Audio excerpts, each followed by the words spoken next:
guys who have Sunday nights. It's called The Show, and they get together on Sundays and at 7 o'clock. And what they do is they pick a game, and a lot of times they have these competitions, and they pick pinball games on occasions. And so it's video pinball, and so I love video pinball. I have a Xbox Series X, and I have the pinball FX app on there with I think there's like 120 tables, and I think I have 94 of them. So I don't have all of them, but I'm working on it. And every time I buy some, they always add more. So it's kind of tough. But what I want to do is I want to kind of give a brief history of pinball, and then we'll just kind of go from there. So is that all right with you guys? Is that all right? No. It's not okay. All right. You want me to kick you off already? No. No, you can do your history. Okay. I'm not. It wouldn't be the first time. Okay. It wouldn't be the first, and it wouldn't be the last. I'll be fine as long as Poe quits texting me. Says, "Smile, look happy." Say smile, it increases your face value. All right. All right. Pinball games are a family of games in which a ball is propelled into a specifically designed table where it bounces off various obstacles, scoring points either en route or when it comes to rest. Historically, the board was studded with nails called pins and had hollows or pockets which scored points if the ball came to rest in them. Today, pinball is most commonly an arcade game in which the ball is fired into specifically designed cabinet known as a pinball machine, hitting various lights, bumpers, ramps, and other targets depending on its design. The game's object is generally to score as many points as possible by hitting these targets and making various shots with flippers before the ball is lost. Most pinball machines use one ball per turn, except during special multi-ball phases, and the game ends when the ball or balls from the last turn are lost. The biggest pinball manufacturers historically include Bally Manufacturing, Gottlieb, is that how you pronounce it? I don't know. Anyway. That's how I pronounce it. Okay. Williams Electronics and Stern Pinball. Currently active pinball machine manufacturers include Stern, Jersey, Jack Pinball, American Pinball, Chicago Gaming Company, Pinball Brothers, Dutch Pinball, Spook Pinball, and Multimorphic Incorporated, as well as other smaller boutique manufacturers. Boutique. Okay. Now, the history can be traced, according to Wikipedia, back to the 1500s, but some think that the real history began back in the 1930s. I assure you, people have been playing with their balls for millennia. Okay. I did say this was PG, didn't I? Okay. Yes, that's what how did you interpret that? Okay, I just want to make sure that we didn't have any innuendo on the show. Okay. None whatsoever. All right. Back in the 1930s, Gottlieb's Baffle Ball and Raymond's Maloney's Ballyhoo were manufactured in large quantities, and so that's why they say that they don't think that the real history began until then. So, and I'm not going to go into all the detailed history because it's a long history from back then until now. But I will say that pinball did reach the digital age. It started getting into the digital age back in the 80s and the 90s, and it has evolved over the years. And I was telling Mike before the show that, it started with me with video pinball on the Atari 2600. I don't know if that was the first video pinball game ever. It may not be, but it was the first video pinball that I've ever played. Now, you look at that compared to the video pinball that we have today, and it's very crude. Very different. Very crude by comparison. But that's the nuts and bolts of pinball. Now, G, he knows a lot more about this stuff than I do. I just wanted to kind of give you guys a kind of a Reader's Digest version of what pinball was and where it came from and all that, and let G kind of take it from there. Okay, well, I want to thank you for having me on. Yeah, first of all, I appreciate you. I watched your morning show this morning and described me as an expert on pinball, which I don't want to claim to be, because somebody will ask a question in the chat, or matter of fact, I think I can bring up the chat. Can I? Over here, I didn't realize that I was out of it. If you hit the comments, yeah. There we go. Yeah. We run the same one, but Bart handles the chat for us. But anyway, yeah, I appreciate the kind words. I know somebody will ask a question in the group over here, and I'll say I have no idea. But yeah, I've enjoyed pinball immensely for years. I think one of the first times that I played pinball, I actually worked for a guy when I was a teenager, pre-driving. That it was an interesting job. He was a vendor, basically a bubblegum vendor. This guy made a fortune off of, if you can remember, back in the 60s, 70s, they still have them, but the Globe. The big gumball machines. Gumball machines that, he loaded with gumballs, and you put a penny in, and there was pennies, nickels, dimes, and quarters. And our job was to ride around with him and put a safe cleaner on the Globe and add pinballs while he took pinballs. Gum. Yeah. So we worked for this guy, and he just had the coolest house and the coolest stuff. And of course, he had a pinball machine. So that was my first exposure to it.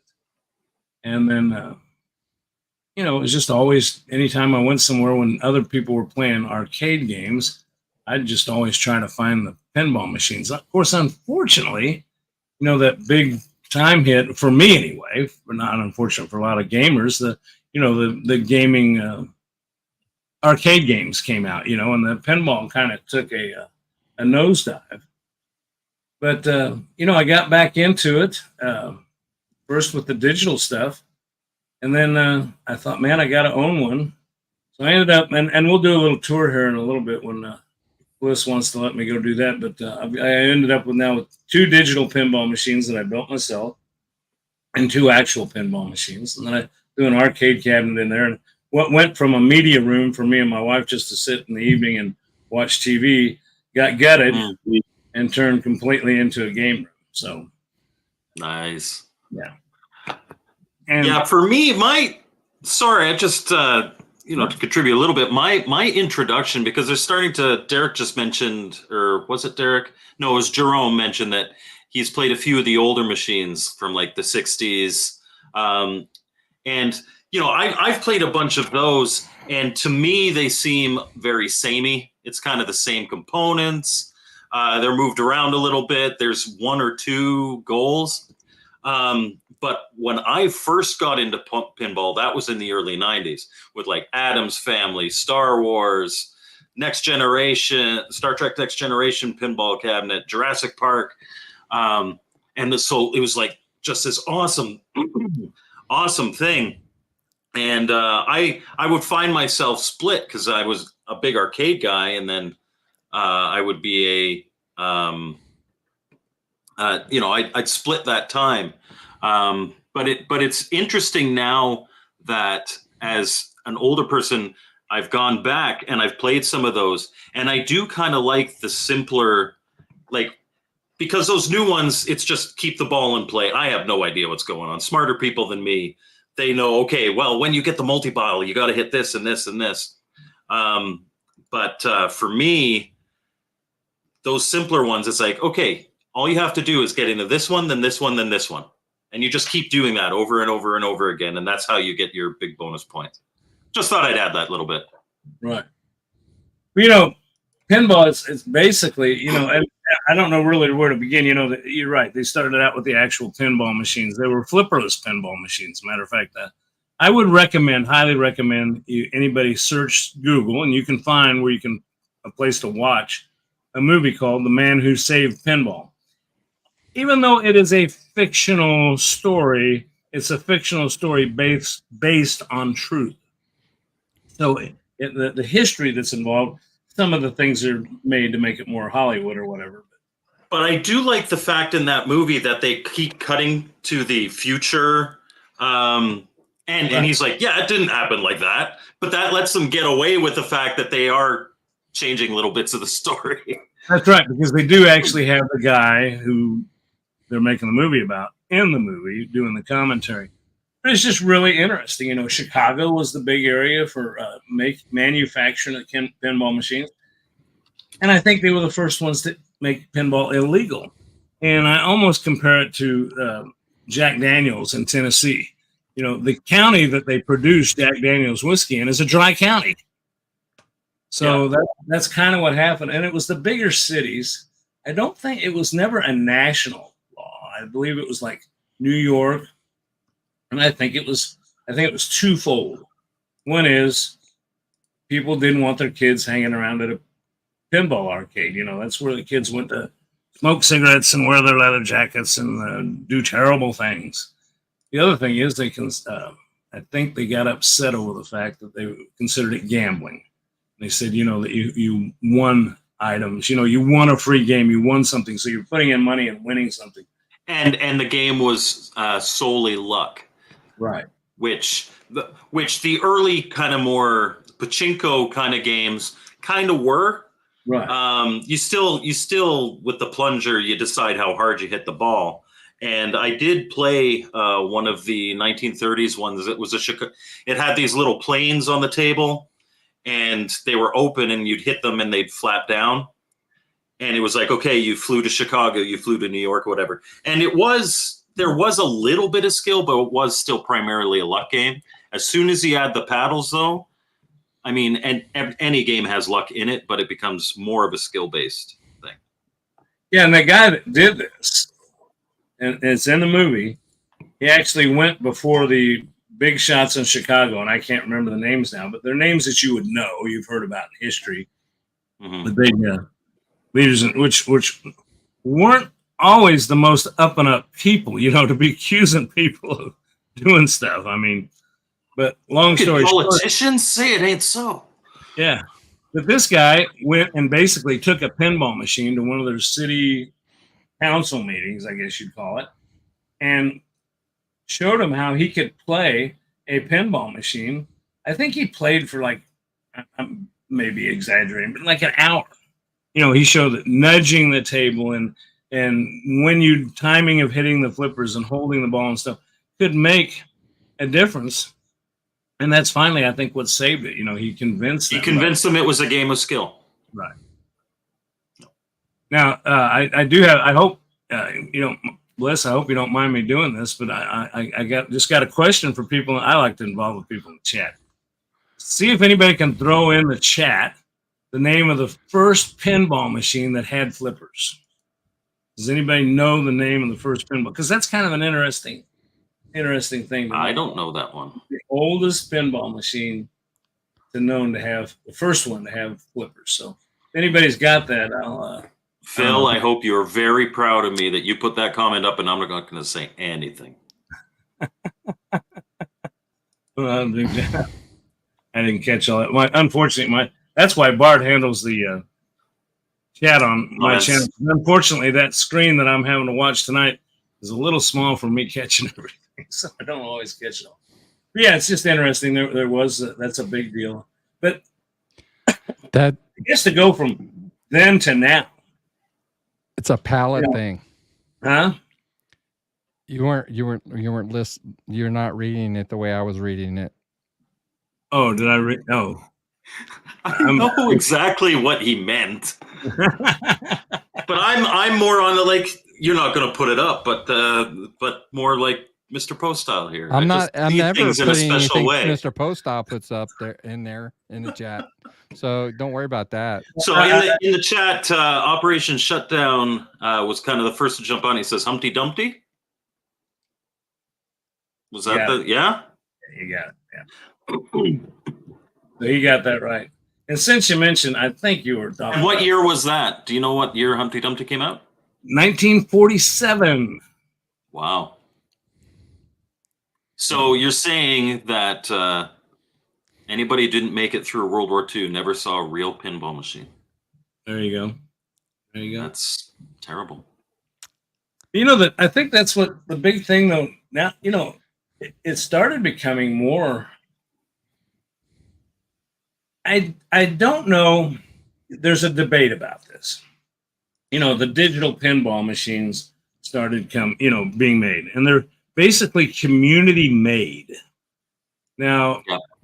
you know, without going too far, I've gotten in trouble on my own channel. There's always divisions amongst people, you know, and there's always been bickering of what's better. You know, there's pinball. There's VPX pinball, and then there was one called Future Pinball, and Future Pinball kind of outshined. VPX outshined Future Pinball, but then some guys came along. There's a guy named Terry Reed that you might see a lot of on YouTube and the social media. That he's developed a lot of things. And he's made those look even better. I mean, there's some guys that are really almost genius level that create these tables. Now, one of the things they've done is they have some of the newer machines have ROMs. They've used the ROMs or used the likenesses of those machines, the real machines, in the video pinball. And you start thinking, okay, well, how come this hasn't been a problem? Because, you know, but the story that I get is that video pinball and its coming of age and people getting interested in it, which the big advantage to that is the fact that less maintenance, and you do have the ability to put, like I got one table that's got 1,300 different tables on it. So, you know, and they take up a lot of room. But the manufacturers, such as Stern and that, were noticing that with the craze hitting with the video pin, their sales started increasing. Yeah. You find a pinball table that you really like, and you get the real one. Right. And you know, and there's something to be said. And I won't say, well, I guess I am going to say what the video pins are great and fantastic and look good. And that's exactly where you hit the nail on the head. That's what happened to me. But one thing I've always said, and I hear it from other people all the time, it's not the same. Yeah, you don't know it until you feel that ball. Now, they've come up with some great haptic feedback, you know, and you supposedly can feel the ball rolling down the table, but there's nothing more exciting than when that Stranger Things pinball machine of mine says, throws out a call and says multi-ball, and then they all start coming down, and you got 6 balls. And you feel that ka-chunk, ka-chunk. Yeah. Even striking the glass. I mean, I don't know how many times we've struck the glass inadvertently with a pinball, and it's like, it just like freaks you out. Never had to replace one yet. But. There is, okay, since you were talking about things striking the glass, are you familiar with the Safecracker pinball machine? Mm-hmm.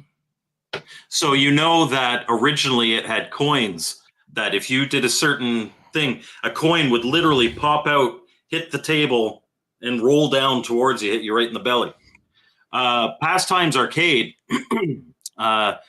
they made their own coins for their Safecracker machine. Wow. And there's 4 different ones. I went with Michael Thomason. I am not good at pinball. I am not a good pinball player at all. He won 4 of them, but one of them was a double, so he gave me the double. But they made their own coins, and you're playing, and this thing actually pops up. It bounces on the glass of the top of the pinball machine and just hits you right in the belly. And even if you know it's coming, it shocks the heck out of you. Just like, whoa, there's something. Why is this tapping on the glass? Why is this? But it's wild. Like, there's a lot of cool things you can do with physical machines. There's a lot of cool things you can do with video pinball, but I'm kind of more on your side. The big attraction to pinball is the mechanical stuff. The stuff I hit that, and now this moves, and this does that, and all the lights flash. The machines that I tend not to be a big fan of are the ones that are just really static. Like I really am not a fan of the some of the, like, the more recent it's Pulp Fiction cabinet, but I love the Godzilla cabinet. because there's like you break the bridge, the building collapses, like everything's happening in the pinball Godzilla cabinet, and I love that. There's so many different. See, that's another thing. You started out with electromechanical. There was really no digital age to it. It was, and I will tell you, I don't have an electromechanical, but they had rolls and reels and things, and everything was, switches, but a million miles of wire. I mean, literally. I mean, a lot of wire. If we want to be specific, I was talking to the repair guys. There's approximately 3 miles of wire in every pinball of every one of those old pinball machines. Right. Wow. So, like, it's not a million miles, but that's a heck of a lot of wire. That's a lot of wire. But with that, there's also even the newer ones are still loaded with wire. Yep. Some of the big differences, like both of mine are my first one I got was 1977. The year my as a car. Yeah, wow. That was the year my son was born, and actually the year I started my career. And so it's easy to remember that year, but it is a solid state machine. Now it's solid state in a different way. It's got a computer board in it, but it's got a lot of mechanical things. And for example, when you fire it up, it plays a little tune. Well, yeah. It's interesting. If you look in there, it's not an electronic device. It's a xylophone with plungers that electronically fire and play the little tune. And when you get a ball or an extra ball, and when the knocker goes off, if you want a free game, it's this big plunger that just bangs the crap out of the side of the pinball machine. There's a dent. Awesome. There's a dent in the side of it. That's also why pinball is such a pain to maintain. Well, the only thing I did to that machine right off the bat is I read that one of the biggest disasters for those is they had to have a battery hooked to them to retain the high scores and all that on the board. Well, now, gosh, now I'm going to make myself out to be stupid because it was right on the tip of my tongue. I got somebody to replace that with me with a. Oh, okay. I forget the term for it, but all it was something that was soldered to the board that had to be desoldered. Well, you took the battery out, and then you put this other little a new chip. Yeah, a new chip in. Yeah. And it keeps track. So once I did that, but it's old. I mean, 77. What? That's 43 years, 47 years old. 40. Yep. Yeah. Yep. It's as old as Star Wars. Yeah. And I love that table. I converted a lot of the lights over to LED lights, which is easy. It only has one ball in it. By comparison, I bought the Stranger Things. And see, and it uses 6 balls, and it's amazing. It's not even hooked to the internet. The newer ones, even since that one, which I've had that one for 3 years, and I bought it new, they've got newer ones now that hook up to the internet. As a matter of fact, you can scan them with your phone, and it will keep track of your score on a database. So you can see how you're, like all the guys on my channel and our show that we do, we all kind of, you talked earlier, Bliss, about the competitions that we do. We do that with all our games. And the thing is, these things automatically keep track of that. So if we all had, which is impractical, but we all had the same table, we'd be able to do that. But it's all run, this is where I was headed to, that big machine is all run off of a micro SD card. I kid you not. The whole program is on a micro SD card. Because they tell you, doesn't surprise me. If you lose, doesn't surprise me at all. If your machine screws up, get your micro SD card, go online to Stern. You can re-download the table. There are also people who've cracked them that have changed the music and stuff in them and changed some of the stuff that they obviously Stern probably agreed to because of copyright reasons didn't. But now you're hearing of these homebrew or pirated ones that go into your machine. I never put one in mine. I heard about them, but I also heard that if it ever went on the internet and it found out, Stern could basically just kill your machine. Turn off your machine. Yeah, just make it a doorstop. No. So, you know, you got to be careful with that. But yeah, so it's come a long way. And the only other thing I'll say about digital pinball is it has progressed so fast that just think about it. How many times have you been wanting? I keep thinking about professional people. I'm not, obviously. I'm retired, but I always think about these poor people that go somewhere to set up for a conference or something, turn on their Windows computer, and it says time to update. You know, well, see, I think that's one of the issues now of digital pinball is all of it's built, community built, volunteers. People aren't charging for the tables, but I think they're having to keep up with Windows. You know, I mean, if Windows makes an update, is their stuff going to work? And then their stuff gets better and they make better version 1.0, 2.0, 5.0, 2001.5. So, and that's something that affects everything. Every time I turn on my PlayStation or my Xbox, it's a new, or even my Switch. Oh, needs an update. It's like, come on, I just want to sit down and play. So you know, that's kind of been something that on the two digital pinball machines, I basically, when I first got into it, I built them up. I was learning, and that's how my channel started. I was giving people advice on how to do that. And now it's gotten so far, I basically got my machines built and didn't update them because I had like two machines with like 1,500 tables apiece on them. And, you know, I never, to this day, I haven't played them all. So I just never had. So a lot of times people ask me on my channel, hey, I heard about this update. Can you tell me how I can work with it now? And I go like, no, I can't, because it's gotten past me to the point that it's, you know, you just almost get, I hate to sound this way, but you almost gotta, if you're just starting out, you really have to go to those people's sites and just pay attention and figure out how to get it done. I was trying to help people with that, and I did it for quite a while, but it got too involved for me. It was turning into a full-time job, just keeping track of how they do it. And that's one of the big reasons that I haven't gotten into the MAME. I haven't gotten into I still have to talk to Derek about that stuff. He's offered to help me out. But Jerome has my speed more. But there is no, I have never had to update my Atari 2600. Hope you guys don't mind me saying, but I had to update Stella though. True. I just want to put in my little plug. I do see Off Arcade. I think I've seen Mr. Post. They're all right there in a row. I think Mike, the Gaming Road Warrior. I want to thank them for showing up. Of course, I know they're good friends of the channel here with Bliss, but they're also my compadres. Yeah, I know they're supporting you, bro. I want to thank.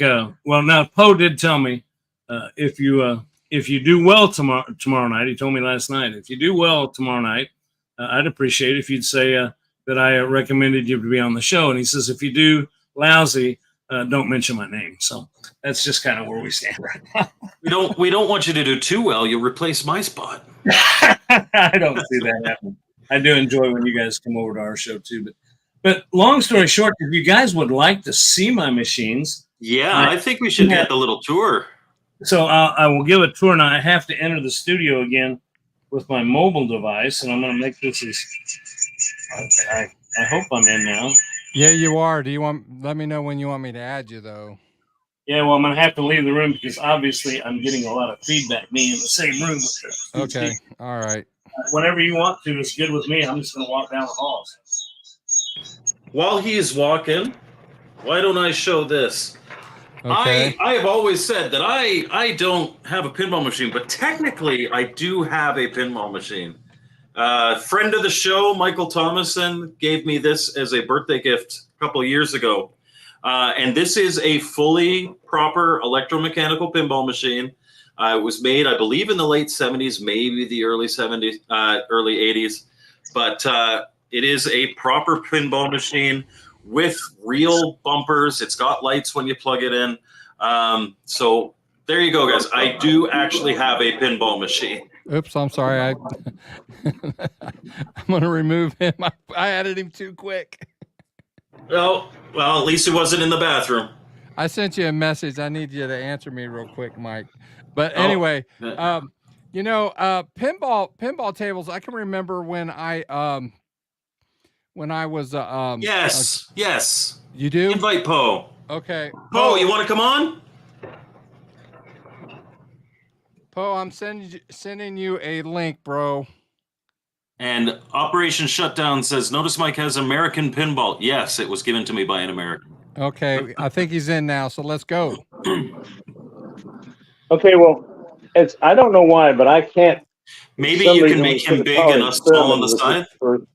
And I can't hear you guys, so I hope you're hearing me okay. Yes, we hear you. Can you hear us? Okay. Okay, as long as you're hearing me. Well, I'm just going to do a quick, we won't do this long, but when you first enter the room, I'm rather proud of this device here. We got the little arcade sign that we hooked up. I love that. And then we've got a little dry bar, which we're not drinkers, but it's just a nice place for people to sit. But this used to all be just couches and chairs, and we'd sit around and watch TV. But this is the first V pin I built. It's basically got PC. It's running a Pinball Emporium, which also you can run Pinball FX3 on. And then I can shut that all down and change over to Pinball FX Pinball or Pinball M. So I'm running basically all three of those on this machine. This is the 1977 Stern Stingray. It's still Nice. a solid state table. Like that. But it's cool. It's a lot of fun. Let's see. Wait, what's that little G.Parker image at the bottom there? That is the xylophone. That is baked in, and there's no electronics now. It's all those sounds you're hearing is plungers hitting a xylophone. You can see all the top bumpers, and it had it all gone through and everything working good on it. We'll let that drain. 2000. I'd have to look up and see what year this was manufactured, but I bought it in 2000. This is a Stranger Things. When I get back to the office where broadcast from, I'll give you a little more history on how I ended up with this thing. Another V-pin. The reason I built the second one was because I had one of the biggest problems getting the right size tempered glass, because I didn't want kids coming over and stuff. I didn't want anybody getting hurt. Well, I know a guy that works at a tempered glass factory, and he says, "What size do you need?" I told him, and he says, "Well, the guys made it. They said they didn't want to make one, so they made two." So I thought, well, I got 2 pieces of glass. I'll just buy some more wood and another computer and make one. I love At that. Games Ultimate Legend. Just the only reason I'm bringing that up is because that is where I first started playing digital pinball, because At Games, as you all may know, and Arcade 1-Up came up with the digital pinball on these cabinets first, and then both of them ended up making actual homebrew pinball machine. And then just finish off the room. There's a Raspberry Pi hooked to that. There's a little record player, old vinyl record player, and little Mario stuff, and a little bar, and little retro 80s music. So it's kind of a neat little place. Last thing I'm going to say real quick, I'll go back to the office. This machine here never usually gets turned on. It's an Arcade 1-Up bar top Galaxy. Yeah, that's because the top score isn't yours. His wife came up to visit one time from Texas, and they stayed with us for a few days. And Bart got the high score and put his initials on there, and I could never beat it. So I leave it off most of the time because I don't want to see his initials on my bar. So. You want to defile your. So your Phil, you can take me out, and I'll be back in the office.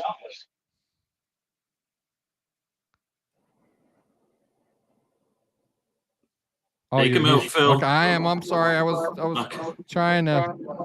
Okay. And Let me get. Okay, yeah, there we you go. I'm sorry. There you go. Still waiting on Poe. If I haven't heard back, so he's probably getting his camera set up. He's probably run into the shed. Yeah, that's okay. Anyway, I apologize. I guess we should have texted that out first, Phil. I couldn't hear you guys at all, so I just figured we were making fun comments about how the high scores on those aren't yours, and ukuleles. Yeah, and how Bart had defiled your game room with his initials and. Yes. Well, actually, his initials went on there, and his wife Kelly put her initials on the Stranger Things. Unfortunately, the Stranger Things had an update, which is rare for one that's been out this long. But they they added some more games to it. There was an update, the score scrubbing update. And and they said that it would not affect anything on your table, your high scores, and it didn't, except for the challenges. And that's what Kelly had the high score on, and it zeroed him out. And of course, Bart is accusing me of saying, that's not true. He just erased names, and that's okay. Whatever he wants to think. I think he's got a good point, Greg. How convenient. I do want to say something though while I got a chance. See, I told you, Phil, we were worried about getting an hour in out of this. It's not talking pinball. You can get a good length of time out of it. And I don't it won't. I mean, we could go. We could keep going. Man. Oh, we yeah. Greg's on the show. Everybody pop a Werther's Originals, sit back in your rocking chair, and let's talk pinball. Yeah. There you go. But what brought me to that machine is the popularity hit. And we actually have I'm disappointed, but I heard they're going to reopen a different location. We had a place open here in the Kansas City area that had like 30 or 40 pinball machines, and they charge you just $5 an hour, $10 for 3 hours, and $20 for all day. And the machines are just wide open. You can play them. So I was down there playing a lot. And then there's a place that sells them not too far from here, but oh my, they just think theirs are worth a lot more. I went there one time and I priced them out, and I was about ready to pull the plug on one. And what I wanted was, I'm a big Guardians of the Galaxy freak and Marvel. Okay. When I was I actually ordered, I finally searched the web. This buddy of mine told me, he says, search the web. You can cut deals with people, but they got real popular. So I ordered a Guardians of the Galaxy, and everybody knows the one. Yeah, new one. Yeah. Wow. And everybody that knows me knows I got to have something to gripe about. That's my old man thing. And I will tell the story. It sounded like a grouchy old man. The guy said it would be 6 months before it came in. I said, hey, I got you. But he wanted payment in advance. So I sent him the payment. I figured it's the way the world worked. And it was a heck of a lot better deal. Sure it is. But the part that didn't work is he called me up 3 months into it and says it's going to be a couple months later, and the price went up. And I said, no, pal, I don't think you understand something. When I prepay for something, I bought it now. I'm just waiting for it to come in. I own it now at that price. Yeah. He says, no, it doesn't work that way. You got. I said, well, I want my money back. So we kind of had words, and I got my money back. But I finally found another place. I kept thinking, man, I just don't want this waiting game, and I don't want to have. And my wife and I did thoroughly enjoy watching Stranger Things, the TV show. So I went down to the pinball place, and I found that they had a Stranger Things down there. So we played it a few times. And I went ahead and pulled the plug on it and had that one shipped. And the guy cut me a heck of a deal. He had it. He said if he'd ship it to a FedEx shipping hub instead of my house, he'd give me free shipping. And I'll tell you, that's the last thing I'll say about that is that thing now, I'm really weird about people playing. If women come over with big rings on, they got to take them off because that thing is spotless. And I've already been offered $1,500 more than I paid. Wow. And I think it's going to be. Pull them and show them. Yeah, I'm trying. I didn't want to stop. He's looking that way, so I figured I'd switch him. Am I looking the right way? Hello, Poe. Yeah, he's looking that way. I want him looking at Poe. You got it. We got a visitor. What's going on, Poe? Hey, pouring down rain here. I didn't have my hair done for this show. I had the curlers in. I was watching TV with the wife, so I had to make a break for it. You didn't have time for makeup either. You got to keep that. I'm sure at some point you definitely had the curlers going. You used to have a magnificent mullet. It was beautiful. I don't know, Phil. I hope you're not going to regret later having Poe and me on at the same time. I'm not sitting here trying to be good. So I think he might be a little more concerned about Poe and me on at the same time. Yeah, well, the thing of it is, I will have to say that when Poe is on live on camera on the channel, he always behaves himself. He always does. But on the chat, he's more dangerous in the chat. He cannot behave himself. It's like Jekyll and Hyde. But I try to stop myself. I'm like, I shouldn't send this one. Let's see if Mike likes it. and First the thing one, the Custer's apology in that last episode. I died. Poe knows too during the live stream. Actually, even during this show, because I can't walk and chew gum at the same time. So I'm trying to interact. I'm trying to do the chat. I'm trying to MD and all. I can't do it all, and so he'll put something that shouldn't be in my chat that I don't like. At least I shouldn't say shouldn't be in there. Something that I don't like, and then if I like in the regular chat, I'm not. I really don't care that much because it's not being shown on screen. But then during the podcast, if I'm not paying attention, I have been known to put what he's put on there. So from now on, there's a rule. That's on you. That's on you. It's on me. So from now on, Poe, don't expect to be on the screen anymore. Anyway, I gotta say something about pinball for the contest for the show every week, and I will say the last couple of weeks I really haven't had a chance to really watch what's going on with like the pinball contests and things like that. And I know like last week, not this week, but last week you guys didn't have a pinball game picked so much.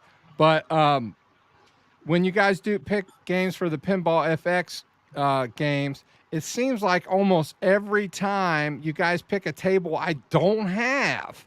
I know, what? I got 94 tables, and so the 35, one of the 35 tables I don't have you guys pick, and I'm like, I'm not buying a table until why can't they pick one of the 94 tables I have? You had the Knight Rider one last week, though, didn't you?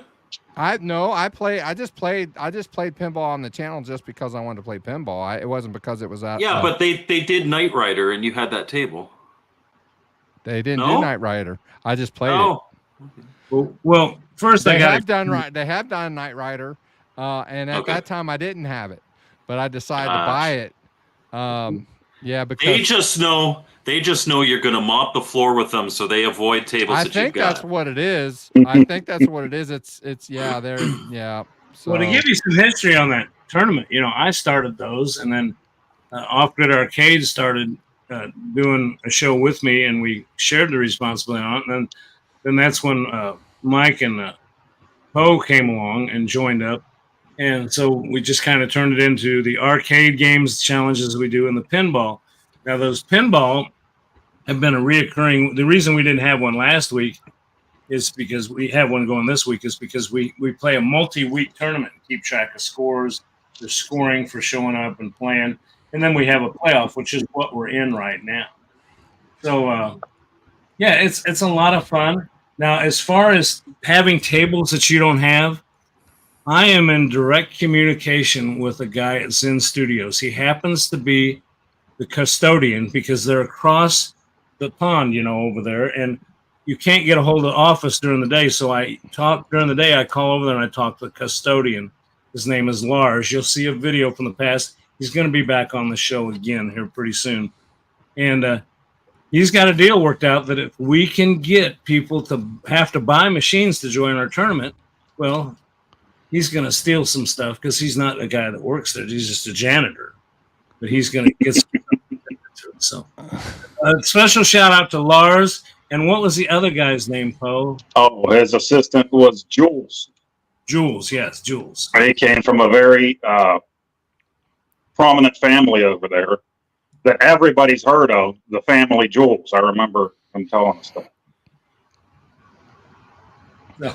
Anyway, that tournament thing has been a big thing, though, and we do give out a trophy every year. It looks the same. It's got the same little figure on it, little thing that says you won. We do a spring, a summer, and a fall tournament. So we're doing the fall one now. Yeah, I think. I don't know. What are we doing, Post? Spring. We're finishing spring. Another. I'm like, it's not fall yet. Another loss for me. It shows you how good I am at the game. Gee, I think you got your seasons. Are you retired? Oh, yeah, I've been retired. Okay, that explains why you got your seasons messed up. Yeah, I don't even know what day it is. I mean, I told my wife, I said, you remind me tonight to go downstairs and get my computer turned on because I said I think it's Tuesday. Is it Tuesday? Yeah, that's what I said. You know, when my dad was aging, he's like, he didn't know what day of the week it was. So, Dad, it's During the summer, my Tuesday. kids don't even know what day of the week it is. Right. You talk about age. You talk about age. I just came off a solid weekend, 3-day weekend of celebration. Our high school had a big class, and we just celebrated my 50-year high school reunion. So I had that going on last week. So I actually graduated high school 3 years before my Stern pinball machine was built in 1977. Which is funny. I made a comment on your show. You graduated high school the same year my dad graduated high school. Oh, really? Were you born in 56? Yep. You were the same age as my dad. Oh my goodness gracious. Anyhow, pinball. Well, you know, I think that, I mean, we could sit and discuss pinball forever. And I'll tell you, it's just, to me, it's what got me started in the YouTube thing as far as my channel. Of course, I've kind of backed off from, you know, and I get it. You guys have got great channel. I know, Phil, that you are, and Poe, especially, are in NES and Atari. And He says I'm a pro. yeah, but I know, Greg, I know you're in a lot of Phil's streams. You clearly don't actually watch them. You just listen and play in the chat. I don't have expert gameplay. I tried Some games he does. Chopper Command, nobody touches Phil. It's just, I try to introduce games and and learn games, because a lot of these games, I didn't get into retro gaming until COVID. I was an Atari 2600 guy, and then I went from straight to that to PC. And then I was PC gamer until COVID, basically.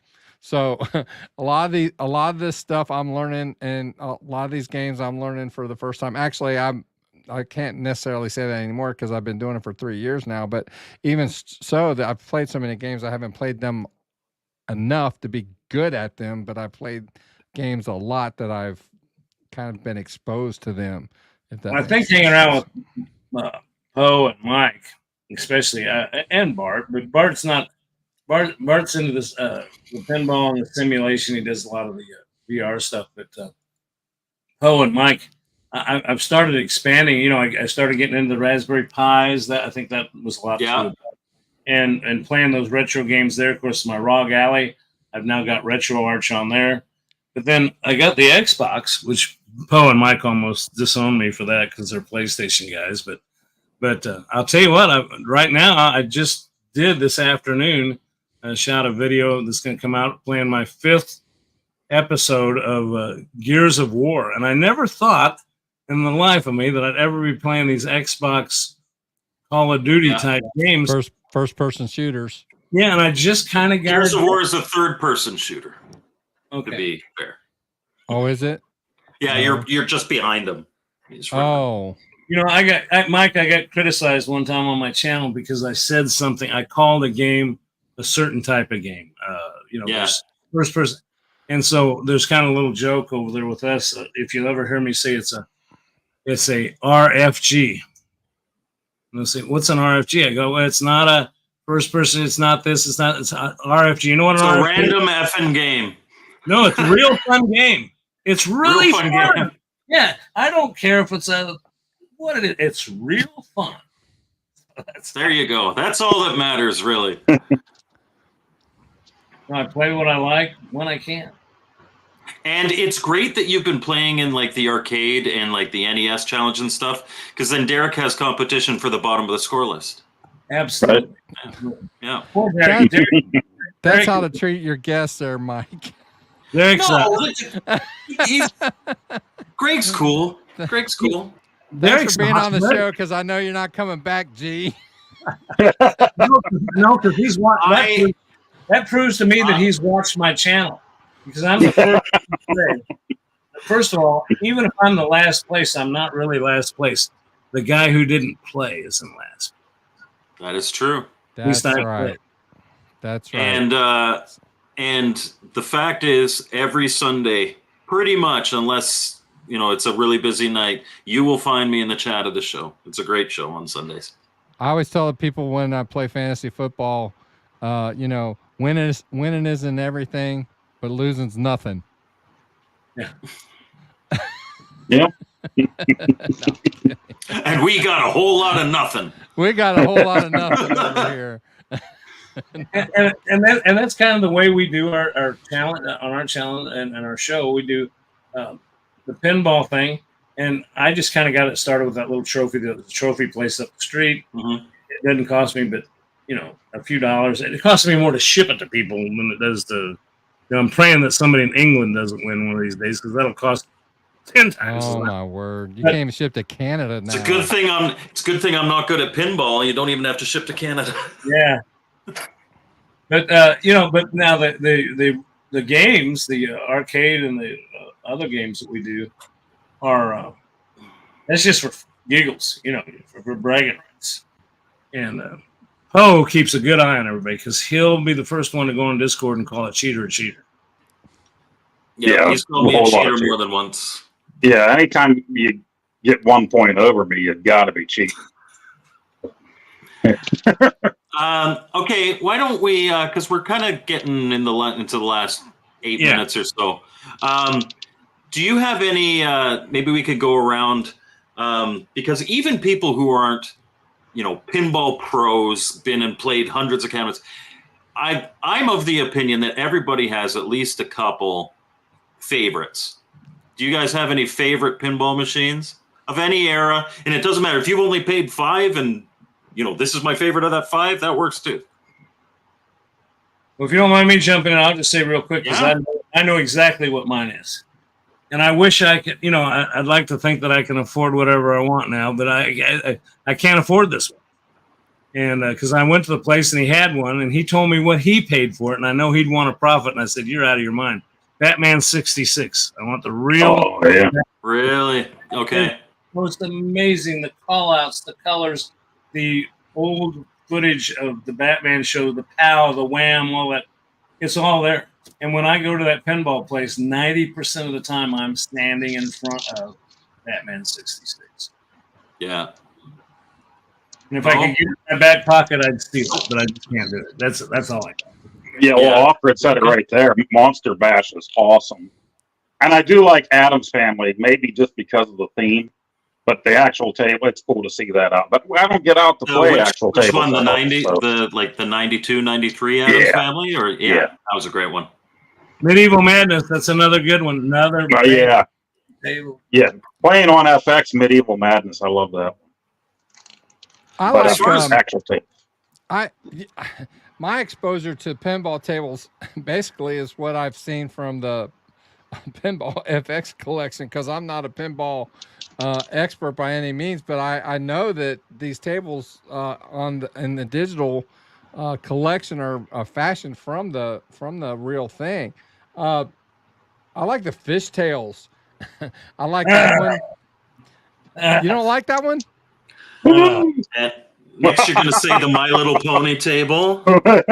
I like the Tesla. Nobody else likes the Tesla. Anyway, I like the Creature from the Black Lagoon. That's a good one.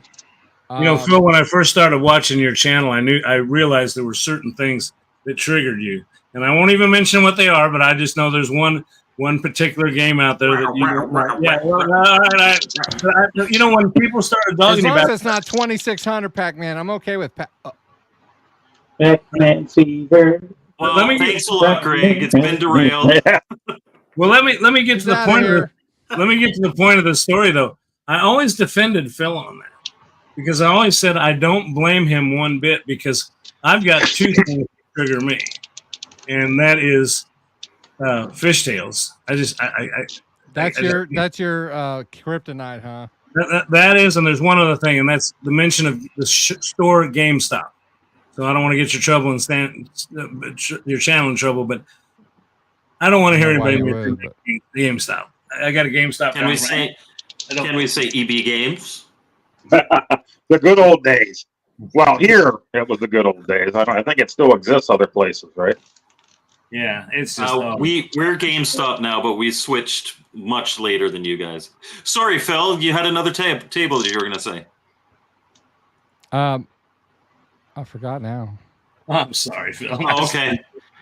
Well, maybe you'll remember. I'll say mine. If we're talking classic, more classic, Black Knight 2000. I love that table only for the music because it's got like this metal theme. And for me, I always get like if you can get that chorus kind of doing the that I'm in the zone there, and I can just really focus on that. But modern. It really surprised me. The new Elton John table. I think it's from Jersey Jack, or is that? I think it's Jersey Jack. But Jersey Jack. The new the Elton John. The one I played was the collector edition. I played it at the same place that made the coin, Pastimes Arcade, and it was I'm not a massive. I like Elton John music, but I'm not like a massive Elton John fan. It's not anything that I'm like picking that playlist or anything, but I just kept playing and playing and playing. It was so good. I liked it a lot. Did you remember, Phil? Did that give you enough time? No. No. No. Phil, I'm done. What I really would like to do, and I didn't know I was going to be asked that question. I'd like to look on the list of the games that are on the Pinball FX and see what are on there, because there are 94 tables on there that I played, and I know that there are a number from the I'm having a brain fart. The Williams collection that I like, but I can't think of what they are offhand. Fun House. I love Fun House. I do. I love Fun House. That's a good table. Good table. Yeah, I do. I love that table. I was thinking of that one, but I couldn't remember the name of it. Do you have a pinball place in your area, Phil? Do you have a pinball? Cincinnati's not a very fun place to be. You live within a couple hours of this place, Pastimes Arcade. Yes, the key. But that's the thing. Even if I only lived 2 hours away, I would be here every weekend. It is $20 to play free play, like 460 pinball tables and about 200 arcade machines. It's probably more than 2 hours though for me. It would probably be. It's still worth it. I booked a hotel to go there for a day and a half. I get that, and I may do that. That sounds like a good vacation for me. But the wife, she'd be like, bring Moria. Oh, she would love that. She would love it. Andrew I'm going Corey to would love that, but Rhonda, no, not so much. To do a little wind down, I would like to share this. Okay. So the guy that owns Pastimes Arcade, he is the Guinness World Record holder for the largest video pinball collection in the world, over 1,000 cabinets, and he's acquired more since he became the world record holder. He also has a Guinness World Record for the longest running pinball expo, and that is celebrating 40 years this October in Chicago. And this year they are combining with the 2024 Video Game Summit, which is just outside of Chicago. There are factory tours of Jersey Jack Pinball, Stern Pinball, the Galloping Ghost Arcade, Chicago Gaming Factory, Logan Arcade, American Pinball Factory, seminars, autograph sessions, and all that. And because I am a friend of Michael Thomason and I was able to go and meet Rob Burke, I'm actually going to be a speaking guest at this convention, at this expo. So if you are able to make it, I would love to see you there. Obviously, tons of pinball, all free play. There's going to be tons of arcade stuff and video game stuff. No matter what you're into, if you're anywhere near Chicago, and he is aiming to make this the biggest one ever because it is their 40th anniversary. So he's going. That's October. October 15th to 19th. Let's go, Poe. Let's go. Road trip. I'll meet you in Columbus off I-70. Come pick me up, Poe. And yes, Operation Shutdown. I was booked for an autograph session, and it's going to be the most embarrassing thing ever. I'm going to be beside people that actually matter, and just be like sitting there. I am coming then. I'm going to make you sign my boobs. I would do it. I thought you were going to make it. I thought you were going to make it, Poe. From where I live here, I'll tell you, I've been to Chicago before, and I'll tell you, the cheapest way for me to get to Chicago and the most comfortable is there's an Amtrak station that's not too far from my house. You just get on it. I think you pay $15 extra for first class. Man, you just sit back and ride the rails. That would be a cool ride the rails. But I have a feeling like if you're at all into any of this stuff, it'll be worth it, especially if you could get some of those tours. Being able to walk around Stern's production thing, that'd just be awesome. Well, and for those who can't go, I will be documenting it very thoroughly. Very good. That means you need to subscribe to Mike's channel to check out his video when he posts it. So, yeah. All right. Well, I think it's been a very productive and informative episode. Thanks, Greg. Appreciate you giving us your insight and expertise and your tour of your game room and all your stuff. And excited to have you on. And thanks, Poe, for popping in and taking up space, taking up that fourth space. Yeah, no, you did more than that. You did more than that. I appreciate you, buddy. Thanks for being here. But you're like Marsha Brady down there. And Marsha. Okay. All right, guys. Thanks for being here on Retro Bliss Rewind. Tuesdays, 8:00 Eastern Standard Time. For all of you who have been watching from Mike's Gaming Gala, who he's been simulcasting over there. Thank you for all of you guys who have been watching over there as well. We'll see you next time. Take care. Have a good one. Bye-bye. Bye, guys.